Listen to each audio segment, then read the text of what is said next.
오늘은 그 말씀을 나누기 전에 먼저 2010년에 나왔던 영화 127시간이라고 하는 영화의 배경이 되어졌던 아론 랜스톤이라고 하는 사람의 이야기가 담긴 영상을 먼저 보길 원합니다. 없는 황량한 대지, 그리고 협곡입니다. 500ml의 물 한 통과 로프, 그리고 중국산 칼, 캠코더가 있습니다. 당신의 끼어버린 팔은 파랗게 질려가고 비가 오고 추위가 몰려와도 빠져나갈 수가 없습니다. 어떻게 해야 할까요? 당신에게 묻습니다. 눈사태 사고가 있은 지 불과 몇 달 후인 2003년 4월 26일, 아론은 미국 유타주의 블루존 협곡에 홀로 여행을 떠나게 됩니다. 협곡은 17.6km의 길이에 매우 위험한 협곡이었습니다. 그는 자전거를 협곡 입구에 두고 협곡 안으로 걸어 들어갑니다. 오후 2시 45분경 협곡 아래로 내려가는 도중 갑자기 거대한 바위가 위에서 떨어집니다. 약 360km 정도의 바위가 아론의 오른쪽 팔뚝을 깔아뭉개며 벽에서 꼼짝하지 못하게 만들었습니다. 아론은 자신의 여행 계획을 아무한테도 말하지 않았기 때문에 아무도 자신을 구하러 오지 않을 걸 알았습니다. 그는 바위에서 자신의 팔을 빼려고 하였으나 소용없었습니다. 아론은 5일간 2개의 브리토와 사탕 몇 개, 소량의 물로 버티며 팔을 빼내려고 노력하였습니다. 하지만 360km의 바위에 깔린 팔을 빼내는 것은 현실적으로 불가능하였습니다. 물과 음식을 다 소비한 아론은 자신의 소변으로 갈증을 해소하며 버텼습니다. 시간이 지날수록 아론은 자신의 죽음을 직감합니다. 결국 자신의 이름과 생일, 예상 사망일을 벽에 새기고 가족을 향한 작별 인사를 비디오에 녹화합니다. Whoever finds this, please make an attempt to get it to them. Be sure of it. I would appreciate it. 그날 밤 아론의 의식은 점점 사라져갔습니다. 이때 잠시 잠에 든 아론은 꿈속에서 미래의 자신이 자식들과 행복한 시간을 지내는 꿈을 꾸게 됩니다. 아론은 이 꿈이 자신의 생존을 암시하는 꿈이라고 판단하였고 결국 엄청난 결심을 합니다. 바로 팔을 자르고 탈출하는 것이었습니다. 다음날 새벽에 깨어난 아론은 팔을 자를 준비를 합니다. 팔을 먼저 부러뜨린 후 칼과 펜치를 사용하여 팔을 자르기 시작합니다. 이 과정은 마취도 없이 1시간 가까이 진행됩니다. 아론은 스스로 지혈을 하면서 엄청난 고통을 참아내며 스스로 팔을 절단합니다. 이 과정에서 아론은 신체의 25% 정도의 혈액을 소모했습니다. 아론은 순전히 살겠다는 의지 하나만으로 모든 고통을 이겨냈다고 합니다. 결국 아론은 팔을 자르는 데 성공하였습니다. 하지만 안심하기엔 아직 일렀습니다. 탈출에 성공하고 나서도 자신의 트럭까지 27km 정도 남아있었고 휴대전화도 가지고 있지 않았습니다. 잘린 팔로 20m 높이의 절벽을 하강해야 했으며 뜨거운 햇빛 아래서 등반해야 했습니다. 우연히 네덜란드에서 휴가차 놀러온 사람들을 만나 물을 얻어마시고 구조 요청을 하여 결국 아론은 극적으로 탈출에 성공하게 됩니다. 이후 그의 팔은 공원 관계자에 의해 발견되어 회수되었고 아론은 그 팔을 화장하여 사고 장소에 젤을 뿌렸다고 합니다. 이러한 아론의 생존기는 2010년 영화 127시간으로 재탄생되었습니다. 만약 여러분이 누구에게도 알려지지 않은 자리 가운데서 이와 같은 일들을 당하게 되었다고 하면 그때 여러분은 어떻게 하시겠습니까?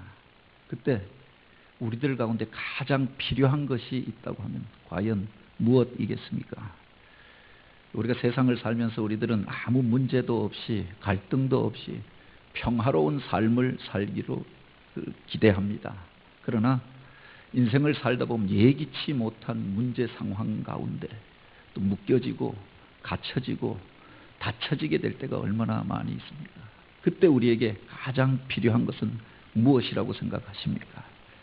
제가 가장 좋아하는 기도문이 있습니다. 바로 성 프란시스의 평화의 기도라고 하는 건데요. 주여 나를 평화의 도구로 써주소서. 미움이 있는 곳에 사랑을, 상처가 있는 곳에 용서를, 분열이 있는 곳에 일치를, 의혹이 있는 곳에 믿음을 심게 하소서.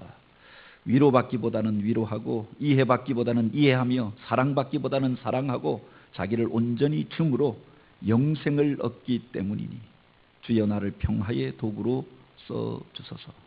여기에 오늘 믿는 사람들의 소원과 기도가 담겨져 있는 것 아닙니까? 예수님은 이 땅 가운데 평화의 주로 오셨고 화해의 왕으로 우리 가운데 오셨습니다.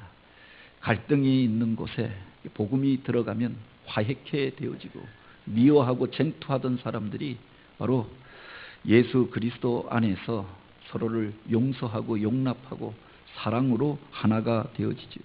죄로 인하여서 단절되어졌던 하나님과 인간의 관계가 그리스도 안에서 회복되어졌고 사람과 사람, 사람과 우주 만물의 관계가 그 안에서 화해하고 샬롬의 일들이 주님을 통하여서 일어나게 되어졌습니다. 그래서 이 땅 가운데 오신 주님, 그 성탄의 소식을 천사들이 알며 하늘에는 영광이요 땅에는 평화라라고 하였습니다. 오늘 우리가 구하여야 할 것이 바로 여기에 있지 않습니까? 믿는 자들에게 주신 가장 중요한 사명이 바로 이 평화의 복음을 전하고 갈등하고 싸우는 사람들을 화해케 하는 일들이고 그 안에서 하나님의 사랑을 실천하는 데 바로 믿는 자의 사명이 있지 않겠습니까? 이 땅 가운데 교회를 세우신 이유가 바로 그 사랑의 복음을 전파하고 세상 가운데서 지치고 상하고 약한 이들이 이곳에 와서 위로함을 얻고 회복을 경험하고 그 사랑 안에서 하나가 되어져서 하나님 앞에 영광 올려드리고 그 평강을 누리는 삶, 그 속에 복음의 가장 중요한 내용들이 담겨져 있잖아요. 교회는 평화의 집이 되어지고 샬롬의 전당이 되어져야 합니다. 그런데 오늘 우리가 읽은 이 본문에 보면 우리의 그 고백과 또 그 기도의 제목과 상반되어지는 내용이 기록되어져 있는 겁니다. 이른바 신약 성경 중에서 또 중요한 그 난해구 중에 하나가 되어지는 게 바로 마태복음 10장 34절 말씀이지요. 내가 세상에 화평을 주러 온 줄로 생각지 말라. 화평이 아니요 검을 주러 왔노라.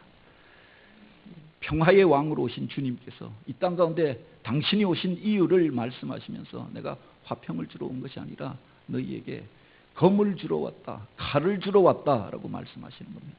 우리가 생각하는 칼에 대한 이미지가 있잖아요.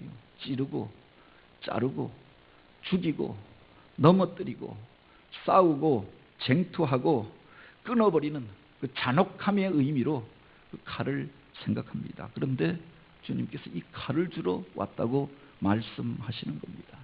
여기에 오늘 우리가 난감함을 느끼게 되는 것 아닙니까? 평화의 왕으로 오신 주님이 칼을 주러 오시다니, 사랑의 주님께서 내가 검을 주러 왔다, 이런 말씀이 성경에 기록되어져 있는 거죠. 근데 우리가 한번 생각해 보아야 할 것이 그 칼이 누구 손에 들려져 있느냐에 따라서 칼의 용도와 그 사용법이 달라지게 되는 것 아닙니까?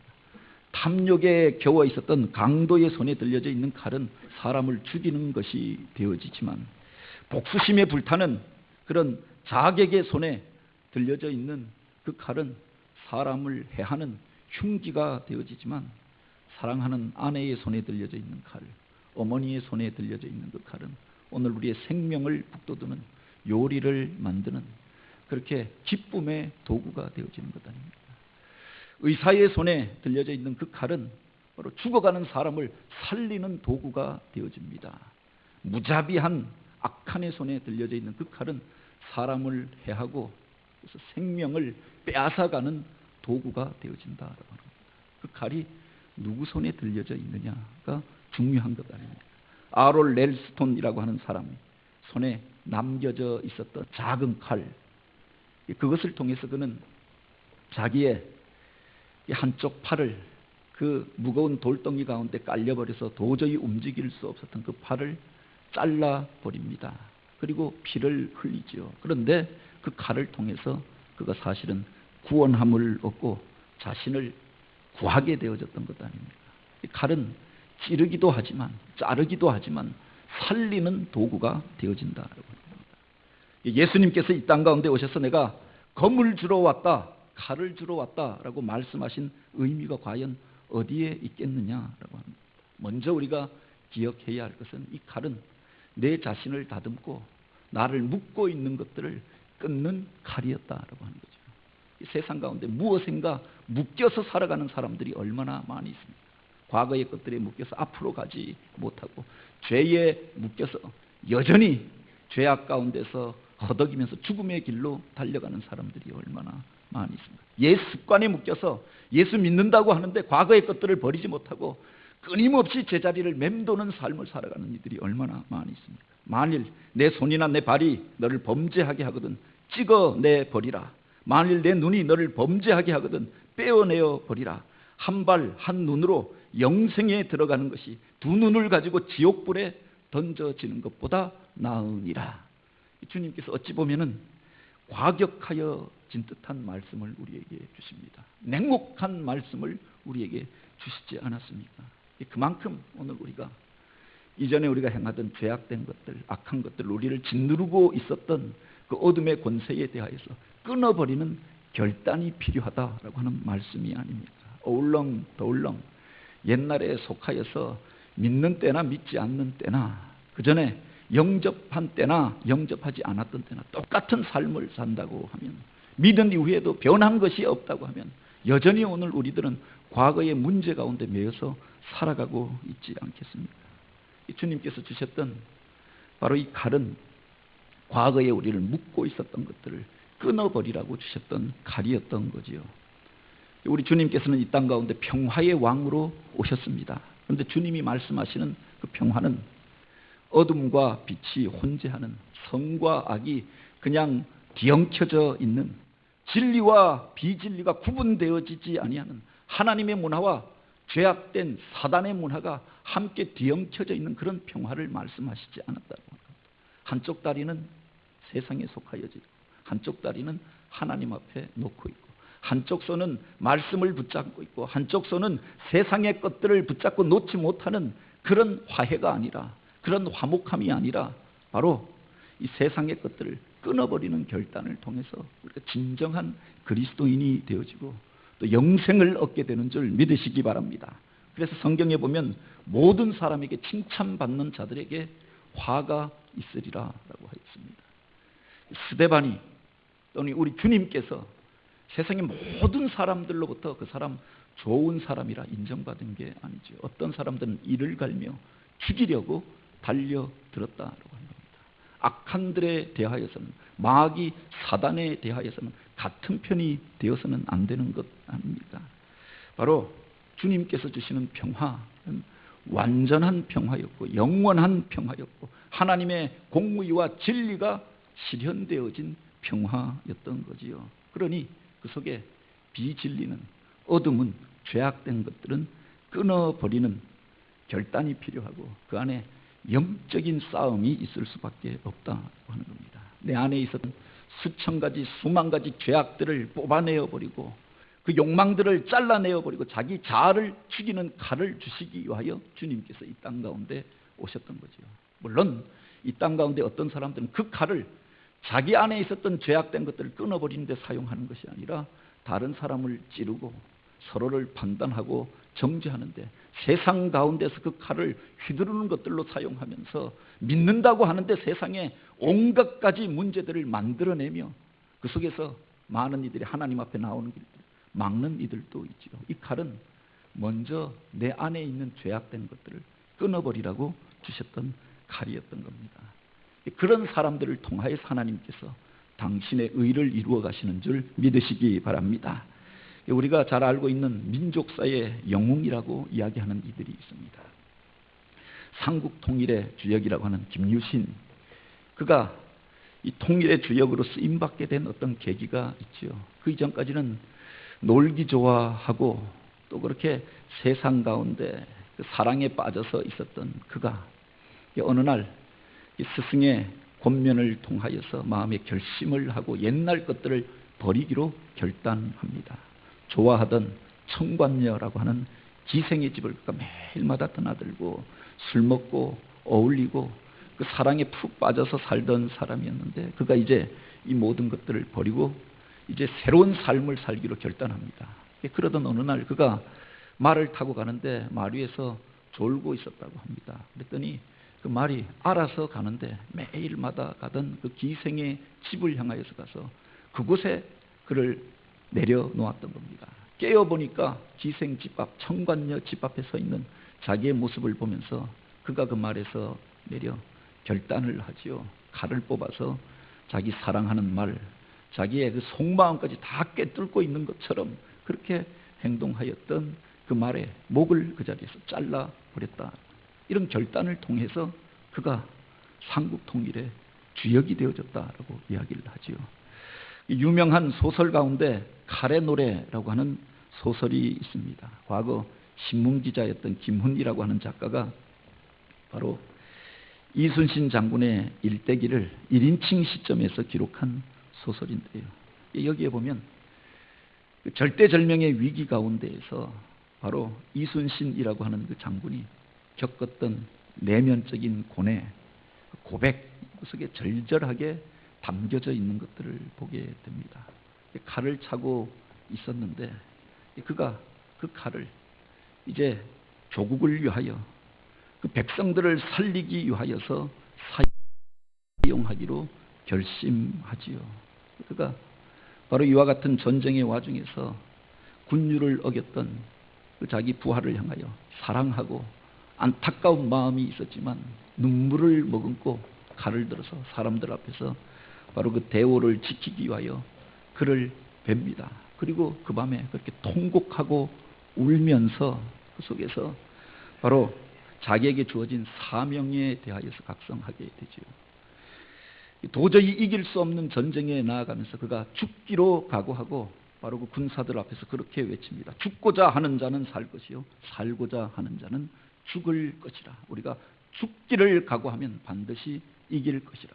그러니까 칼로 먼저 자기 안에 살고자 하였던 욕구들, 두려움을 베고 이 전쟁터를 향하여 나아갑니다. 그를 통해서 많은 사람들이 구원을 얻게 되어지고 누란의 위기 가운데 있었던 이 나라가 구원함을 얻게 되었던 것 아닙니다. 그 칼이 적들에게 두려움의 칼이 되어지고 민족을 구하는 의의 병기요 그가 불멸의 영웅이 되어졌다라고 하는 겁니다. 칼을 어떻게 쓰느냐가 중요한데 먼저 자기 자신을 향하여서 겨누는 게 중요하지 않습니까? 내 안에 있었던 죄악된 것들, 옛사람의 습관들, 자기만을 위하여서 살고자 하는 것, 육신의 정욕과 안목의 정욕과 이생의 자랑을 통하여서 살아가고자 하던 그것들을 끊어버릴 때 비로소 하나님 앞에 쓰임받게 되어지는 거죠. 예수님께서 하늘의 보좌를 버리고 이 땅 가운데 오심으로 오늘 우리가 구원을 얻게 되어집니다. 주님께서 겟세마네 동산에서 내 뜻대로 마옵시고 아버지 뜻대로 하옵소서 결단할 때 그 십자가를 통해서 오늘 우리가 제사함을 받고 하나님의 자녀가 된 줄 믿으시기 바랍니다. 사도 바울이 복음 전도자로 결단하면서 그런 고백을 합니다. 과거에 나의 모든 자랑들, 쌓아왔던 업적들 이것을 분토와 같이 버렸노라. 다른 말로 하면 똥과 같이 버렸다라고 하는 거다. 빨리 버릴수록 많이 버릴수록 좋은 것 아닙니까? 오늘 우리들은 예수님에 비해서 바울에 비해서 얼마나 많은 것들을 가지고 살고 있습니까? 더 좋은 시대에 더 좋은 집에서 좋은 차를 끌고 부족함이 없이 살아가면서도 늘 부족하다고 하나님 앞에 달라고 주지 않는다고 원망하는 겁니다. 성공은 무엇인가를 얻는 것이라고 생각하고 은혜는 하나님으로부터 그냥 공짜로 무엇인가를 받는 것이라고 생각합니다. 그런데 그 은혜는 사실은 내 안에 있었던 것들을 버림으로부터 시작되어지는 거죠. 나를 비울 때 하나님의 은혜가 임하는 줄 믿으시기 바랍니다. 이 대강절은 그래서 내 안에 높아졌던 것 내려놓고 꽉 차 있었던 세상의 것들 비워놓고 또 그렇게 과거에 묶여 있었던 것 끊어버리고 하나님 앞에 나아갈 때 우리 가운데 임재하시는 주님을 만나게 되고 그 하나님 나라의 평강과 기쁨을 누리게 될 줄 믿으시기 바랍니다. 내 안에 있었던 이와 같은 것들을 무엇으로 우리가 끊어버릴 수 있습니까? 오늘 본문에 보면 먼저 우리가 알 수 있는 것이 그 말을 통하여서 말씀의 칼을 통하여서 바로 그것을 끊어버려야 함을 이야기하지요. 이 칼은 사람을 죽이기도 하고 살리기도 한다고 하였습니다. 이것처럼 사람의 말이 사람을 살리기도 하고 죽이기도 하는 것 아닙니까? 어떤 경우에는 제가 아차 하는데 그것 때문에 상처받는 사람들이 있잖아요. 자기는 좋은 뜻으로 말했지만 또 그것 때문에 상처받고 그것 때문에 심령이 죽어가는 사람들이 있더라.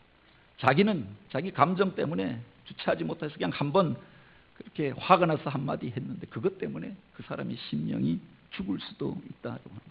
그 세치혀로 세상을 살리기도 하고 죽이기도 하는 것 아닙니까? 사람을 세우기도 하고 그 인생을 무너뜨리기도 하는 것. 천국문을 열고 닫기도 하는 게 바로 그 말 가운데 있다고 합니다. 오늘 우리는 이 세상을 살면서 어떤 말들을 하고 있습니까? 오늘 우리가 읽은 이 본문 32절에 보면 주님께서 이렇게 말씀하십니다. 누구든지 사람 앞에서 나를 시인하면 나도 하늘에 계신 내 아버지 앞에서 저를 시인할 것이요. 누구든지 사람 앞에서 나를 부인하면 나도 하늘에 계신 내 아버지 앞에서 저를 부인하리라. 신앙이라고 하는 것은 입술의 고백으로부터 그 신앙 고백으로부터 시작되어지는 것 아닙니까? 예수 그리스도 그분이 나의 구주와 주님이 되십니다. 고백할 때 바로 주님이 나를 다스리는 자가 되어주시고 또 성령께서 그 자리 가운데 임재하신다라고 하죠. 주는 그리스도시요 살아계신 하나님의 아들이십니다. 고백하는 그를 하나님의 백성이요 하나님의 자녀로 삼아주시고 그 반석 위에 교회를 세우시겠다고 하였습니다. 가장 중요한 것이 우리가 입술로 무엇이라고 고백하는 것이 중요하다라고 합니다. 내 마음속에 어떤 사람을 아무리 사랑한다고 해도 고백하지 아니하면 그 사랑이 열매 맺고 결실할 수가 없잖아요. 고백을 통해서 사랑이 구체화되어지고 실제화되어지고 열매를 맺게 되어지는 겁니다. 내가 하나님을 참으로 믿는다고 하면 입술로 사람들 앞에서 고백하고 선언할 수 있어야 하는 거죠. 그래서 세례를 받을 때도 앞에 나와서 입술로 예, 아멘이라고 고백하게 하는 겁니다. 결혼할 때 사람들 앞에서 둘이 사랑하지만 그렇게 서로를 향해서 사랑한다고 고백하도록 이렇게 서로의 고백을 가지고 그것을 사람들 앞에서 선포함으로 인해서 한 가정이 되고 하나님이 기뻐하시는 부부로 세워지는 것 아닙니까?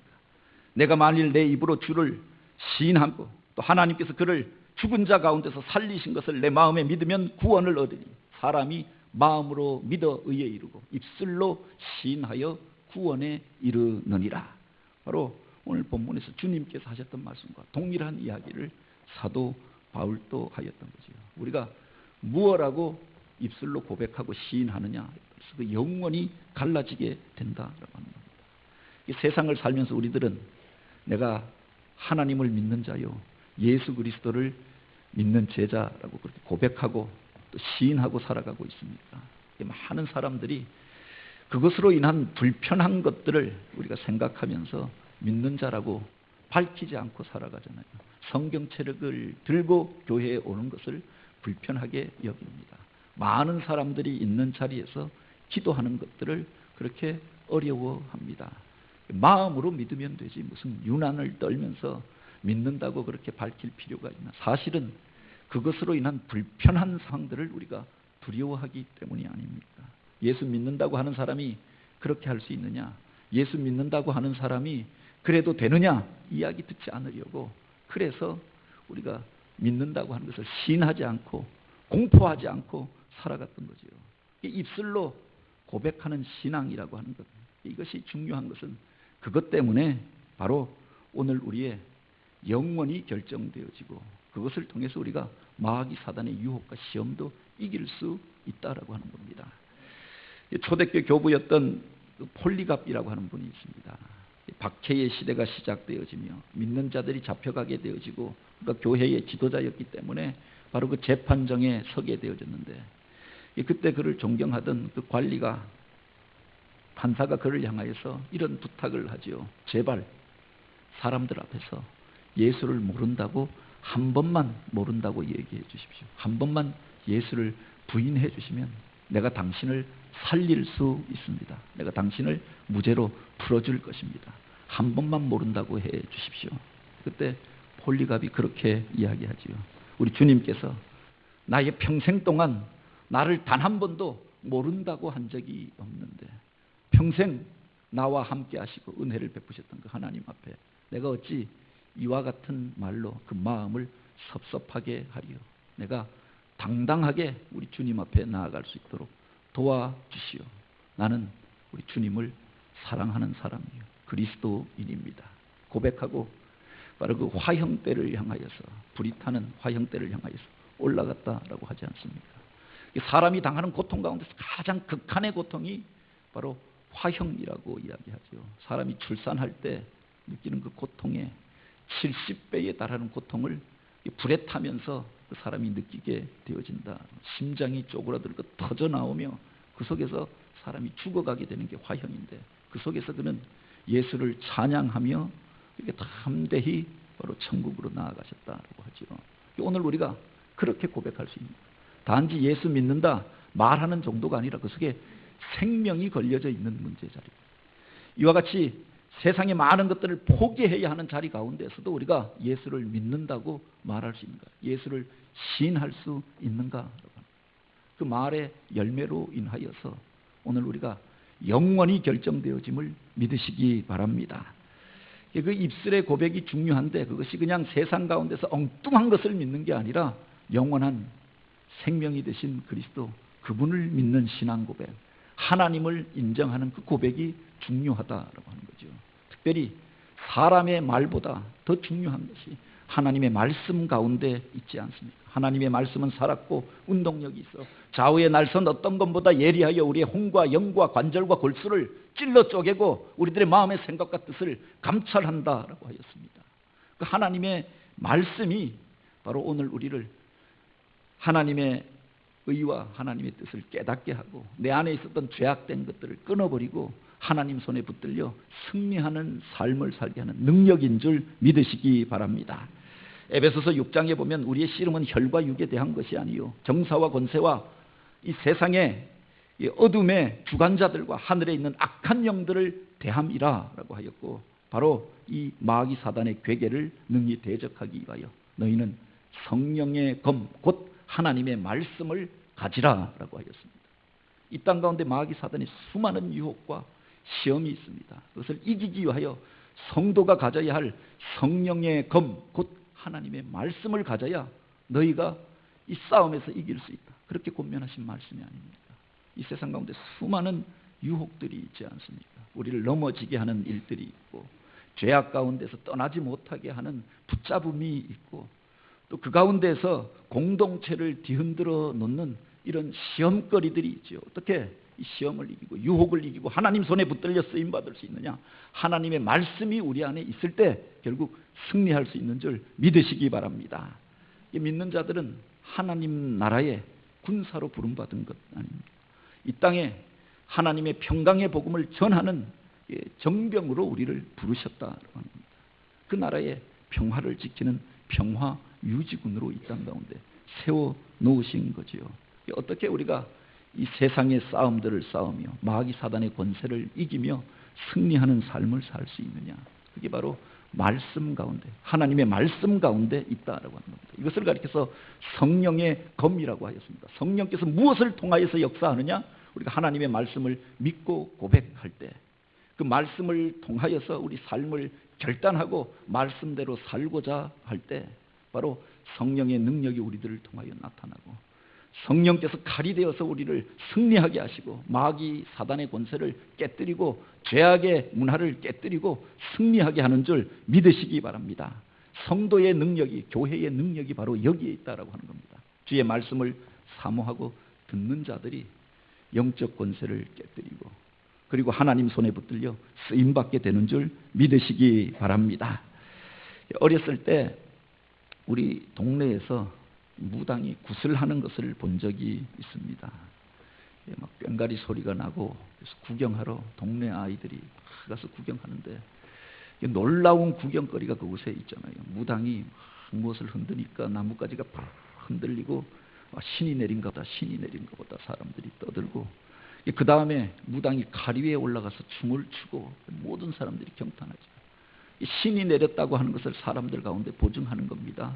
그리고 그 다음에 그 칼에서 내려와 칼춤을 추기 시작하는 겁니다.